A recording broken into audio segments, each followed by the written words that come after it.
Hello NEET lovers, I am Preeti Singh, MBBS third year student. So हमने last shot में देखा था रेस्पिरेटरी वॉल्यूम और इसमें हम देखेंगे रेस्पिरेटरी कैपेसिटीज़। ये आपका रेस्पिरेटरी वॉल्यूम से ही कनेक्टेड है, ठीक। तो और इससे आप मिनिमम 13 क्वेश्चंस बना सकते हैं, फ्रेम कर सकते हैं। मैक्सिमम तो आप कितने भी मॉडिफाई करके कर सकते हैं। और ये टॉपिक बहुत ज़्यादा कंफ्यूजिंग होता है, मतलब अगर एक बार आप पढ़ के क्वेश्चंस लगाएंगे तो डेफिनेटली गलत ही बनेगा, ठीक है। तो मैं आपको सिंपल वे बताऊँगी इसको रिमेंबर रखने का। ओके, पहला देखते हैं इंस्पायरेटरी कैपेसिटी क्या होता है। Total volume of air inspired after normal expiration. Normal expiration के बाद आपने जितनी भी वॉल्यूम ऑफ एयर अंदर ली, दैट इज इंस्पायरेटरी कैपेसिटी, ठीक है। ये होता है टीवी प्लस आईआरवी।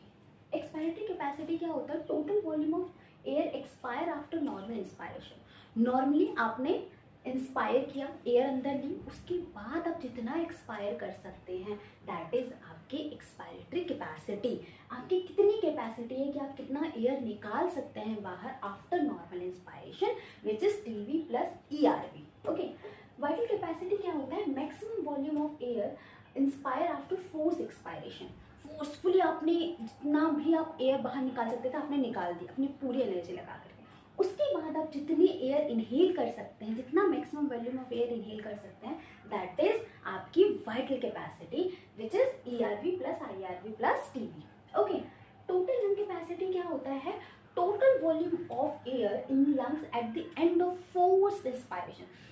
मैंने पूरी एनर्जी लगा करके जितना भी मैं इंस्पायर कर सकती थी मैंने कर लिया, उसके बाद जो वॉल्यूम ऑफ एयर लंग्स में अब है मेरे, that is my total lung capacity.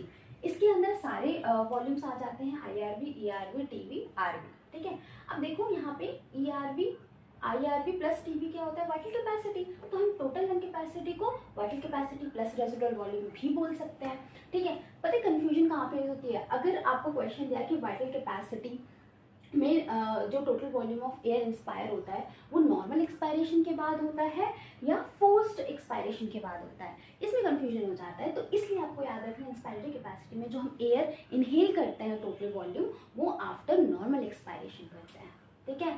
तो इन्हीं चीज़ों में कंफ्यूजन होती है बेसिकली कि वाइटल कैपेसिटी में फोर्स एक्सपायरेशन के बाद होता है या नॉर्मल एक्सपायरेशन के बाद होता है। तो इसलिए मैंने इसको ग्रीन मार्कर से लिख दिया है, इस पर ज़्यादा फोकस करना। देखो क्वेश्चन